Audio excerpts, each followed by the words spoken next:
आज पूरे देश भर में जो लोग किसानों के समर्थन में उपवास पे बैठे हैं उनको भी, और जो लोग किसानों के समर्थन में बैठे हैं किसी भी वजह से उपवास चाहे ना कर पाए उनको भी, सब लोगों को मेरा नमस्कार, सबको मेरा प्रणाम।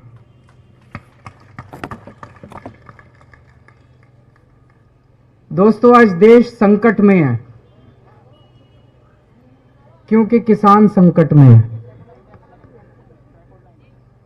किसी भी देश को किसान और जवान किसी भी देश की नींव होते हैं, उस देश की फाउंडेशन होते हैं। और अगर किसान और जवान संकट में हो तो वो देश आगे कैसे तरक्की कर सकता है, वो देश खुशहाल कैसे हो सकता है। आज हमारे देश का किसान संकट में है। जिस किसान को खेतों में होना चाहिए वो इतनी कड़कती ठंड में धरने पे बैठा है। लेकिन मुझे खुशी इस बात की है कि आज पूरा देश किसान के साथ खड़ा है। देश भर में फौजी किसान के साथ खड़े हैं, जवान किसान के साथ खड़े हैं, खिलाड़ी किसानों के साथ खड़े हैं, बड़ी बड़ी बॉलीवुड की हस्तियां किसानों के साथ खड़ी हैं, वकील किसानों के साथ खड़े हैं, डॉक्टर किसानों के साथ खड़े हैं। देश भर से जो खबरें आ रही हैं, लोग चाहे सिंगू बॉर्डर ना पहुंच पाए हों, लेकिन आज न जाने कितने अनगिनत लोगों ने, लाखों करोड़ों लोगों ने अपने घर पे उपवास रख के किसानों का समर्थन किया और उनके लिए प्रार्थना किया।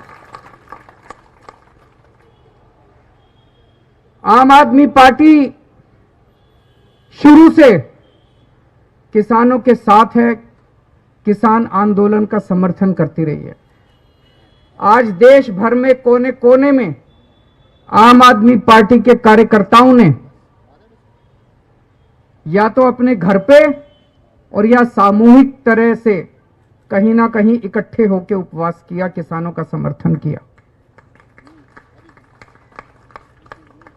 और जब जब जरूरत पड़ी हम लोग बिल्कुल चट्टान की तरह खड़े होकर हम लोगों ने किसानों का समर्थन किया।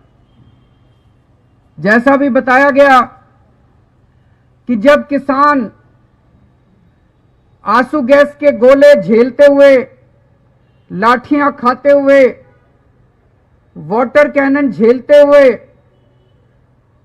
बड़े बड़े स्टेडियम में इन लोगों को डाल देंगे, बाहर से हम किसानों के साथ चट्टान की तरह खड़े रहे और हमने इनकी फाइल रिजेक्ट कर दी।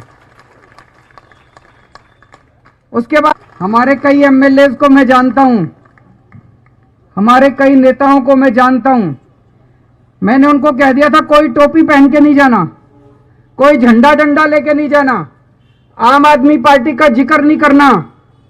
देश बचेगा तो आम आदमी पार्टी बचेगी, किसान बचेगा तो आम आदमी पार्टी बचेगी। आप में से बहुत सारे लोग रात दिन वहां पे सेवा में लगे हुए हैं। आप भी सेवादार बन के गए और मैं भी सेवादार बन के गया, बिना किसी आम आदमी पार्टी का सिंबल लिए मैं भी वहां पे सेवा करने के लिए, किसानों की सेवा करने के लिए गया। तो ये लोग बहुत नाराज हो गए। पिछले हफ्ते जब इनका आंदोलन था, एक दिन मैं भी एक दिन वहां जाना चाह रहा था, लेकिन इन्होंने मेरे दरवाजे बंद कर दिए सक्सेसफुल हो, और आज उपवास के ऊपर सारी पार्टी बैठी है। यह आंदोलन बहुत पवित्र है। आप लोगों ने देखा होगा किस तरह से बिल्कुल अहिंसा पूर्वक, कोई किसी तरह की कहीं हिंसा नहीं है। इन्होंने लाठियां खाई, हाथ नहीं उठाया। चीन और पाकिस्तान के एजेंट हैं ये जो किसान बैठे हैं ना, इन्हीं लोगों के भाई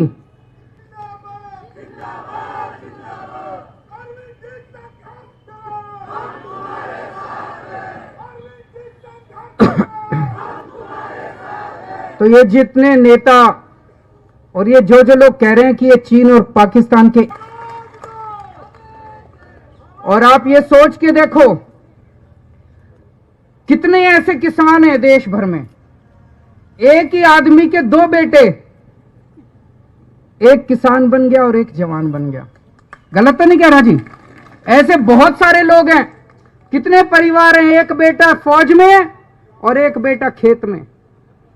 अब जब वो फौज में बॉर्डर के ऊपर उनका बेटा सुनता है कि मेरे भाई को आतंकवादी कहा जा रहा है, जब वो सुनता है मेरे पिताजी को आतंकवादी कहा जा रहा है जो यहां सिंघू बॉर्डर पे बैठे हैं, तो उसके दिल पे क्या गुजरती होगी? ये सही नहीं हो रहा। जितने लोग ये राजनीति के तहत किसानों को गालियां दे रहे हैं, किसानों को भला बुरा बोल रहे हैं, मैं उनसे हाथ जोड़ के अपील करना चाहता हूं, ये बंद करें, गंदी राजनीति करना बंद करें। दूसरा, अभी जैसे काफी विस्तार में आपको समझाया गया, ये कानून केवल किसानों के खिलाफ नहीं है, ये कानून इस देश की आम जनता के खिलाफ है। इस कानून के आने से बेइंतहा महंगाई बढ़ेगी।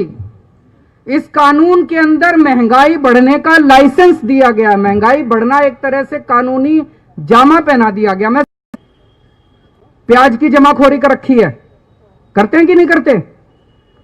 महंगाई क्यों होती है? महंगाई इसलिए होती है, कुछ लोग सारा प्याज खरीद के जमा कर लेते हैं अपने स्टोर में, मार्केट में प्याज नहीं आता, मार्केट में प्याज की तंगी हो जाती है, इसलिए प्याज महंगा हो जाता है।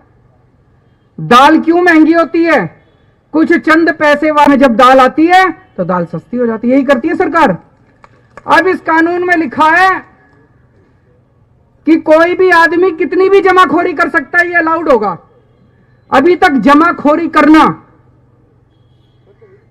कानून में भी अपराध माना जाता था और शास्त्रों में भी पाप माना जाता था। किसी भी धर्म के शास्त्र उठा के देख लो, भाई साहब कहते थे जमाखोरी करना पाप है। पाप मानते थे नहीं मानते थे? कानून में कहते थे अपराध है। तो जिन जिन लोगों के पास पैसे हैं वो तो 2-2, 3-3 साल तक सामान स्टोर करके रख लेंगे। कितनी महंगाई हो जाएगी, कितनी महंगाई हो जाएगी। तो इस कानून में लिखा है कि अगर 1 साल में महंगाई डबल हो जाएगी तभी रेड मार सकती है सरकार, नहीं तो रेड नहीं मार सकती। मतलब किसी, मेरे को पता भी है, मैं मुख्यमंत्री हूं, मेरे को पता है दाल के दाम बढ़ रहे हैं और इस आदमी ने स्टोर कर रखा है, अब मेरे हाथ काट दिए, मैं रेड नहीं मार सकता, उसकी दाल बाहर नहीं निकाल सकता। उसमें लिखा है कि ₹1 किलो और अगली साल 100, तो 4 साल के अंदर गेहूं 16 गुना महंगी हो जाएगी। 16 गुना महंगी 4 साल के अंदर। समझ रहे हो आप लोग? ये कानून में लिखा, इतनी महंगाई हो जाएगी, इतनी महंगाई हो जाएगी, भाई साहब तनख्वाह बढ़ेगी नहीं, बच्चे पालने मुश्किल हो जाएंगे। तो ये पूरा कानून किसानों के खिलाफ है, आम आदमी के खिलाफ है। केवल और केवल कुछ चंद पूंजीपतियों को फायदा पहुंचाने के लिए कानून लाया गया। तो मेरी सब लोगों से गुजारिश है, ये मत सोचना कि किसानों पे एहसान कर रहे हो, कोई एहसान नहीं कर रहे। ये कानून अगर आ गए सारे के सारे लागू हो गए, लागू तो हो गए, ये बंद खत्म नहीं हुए। किसान बड़ा एहसान कर रहे हैं तुम्हारे ऊपर, जो बैठे हैं वहां पे। इस देश के लोगों पे किसान एहसान कर रहे हैं, जो कह रहे हैं ये कानून वापस लो। तो अपने को सबको इसकी खिलाफत करनी है। आज आम आदमी पार्टी एमएसपी गारंटी देने वाला कानून इस देश के अंदर लाया जाए। आज पूरा दिन मैंने भी, आम आदमी पार्टी के कार्यकर्ताओं ने देश भर में उपवास रख के इन किसानों की मांगों के समर्थन में प्रार्थना की है।